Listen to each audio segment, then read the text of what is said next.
How do you get closer to God? Well, then, I tell you what, all of us need to have a personal altar. An altar is in the Old Testament was made of stones, and it's where they would worship and sacrifice to God. Today, we don't have to make an altar of stones, but there needs to be a place in our life where we glorify God as God, where we worship Him, and we're thankful to Him. And as you begin, listen, it's good to come in here in church and do that. I love doing that. I appreciate our worship team. They do a marvelous job. They lead us into worship. But I'm talking about more than just worshiping on Sunday. I'm talking about having a personal time, an altar time in your own personal home. And when you begin to do this, you begin to have an altar time. You say, how are you doing it? You're giving glory to God. That means I'm honoring God and exalting God and esteeming God, and I'm thankful to Him. You say, well, Alan, God doesn't need He doesn't need me worshiping Him. He doesn't need me thanking Him. You're right. He doesn't need it. We're the ones that need it because we're built to worship something. And people worship celebrities. They worship money. They worship power. They worship sex. They worship material goods. We're built to worship something. He said, but if we'll glorify and honor God, we'll worship Him. Say, God, you're God, and I am so thankful. The Bible said our thoughts don't go wrong. Our thoughts don't go futile. That futile means on a wrong path. And the light stays on in our heart. Now you're thinking, okay, great. How am I going to worship God? I wasn't raised that way. I don't know that. I want to show you, if I could, just a practical way this morning. I was never a good artist.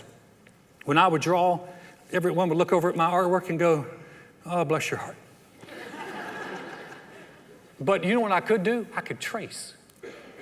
And I would put tracing paper down, man, I would trace something, and then I would fill it in. Listen, if you say, I don't know how to worship God, you can use the Psalms like tracing paper. And you can begin to use those words, and then you can fill it in. And I'll give you an example of what I'm talking about. When I worship my personal altar, Joy goes one way, I go another, and we'll worship God that way.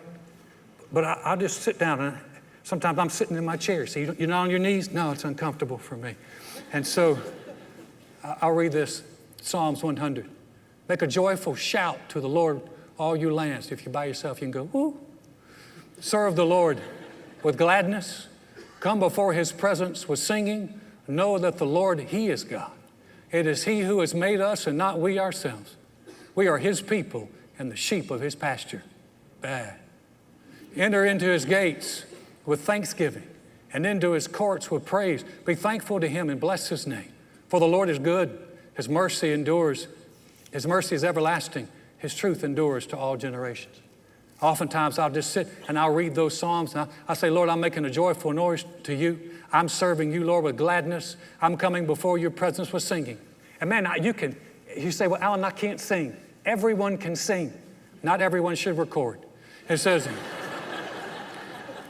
Lord, I know you are God. I know you have made me, and it's not me myself. Lord, I enter your gates with thanksgiving. I'm so thankful to you. Lord, I enter your courts with praise. For Lord, I know you're good. And boy, right there, you could take off. Lord, I know you're good and your mercy is everlasting. Lord, I remember when I was so lost and you sent people to me. You were good and you helped me. Lord, I remember when my marriage wasn't working, but you helped me. Lord, you were merciful to me. You've been good to me. Lord, when my babies were sick and you healed them and you strengthened me, you've been good to me. Lord, when I failed at my first church, you gave me a second chance because you've been good to me. Lord, you are good and your mercy endures forever. Lord, you are good to me that I have strength and life. And Lord, you're good.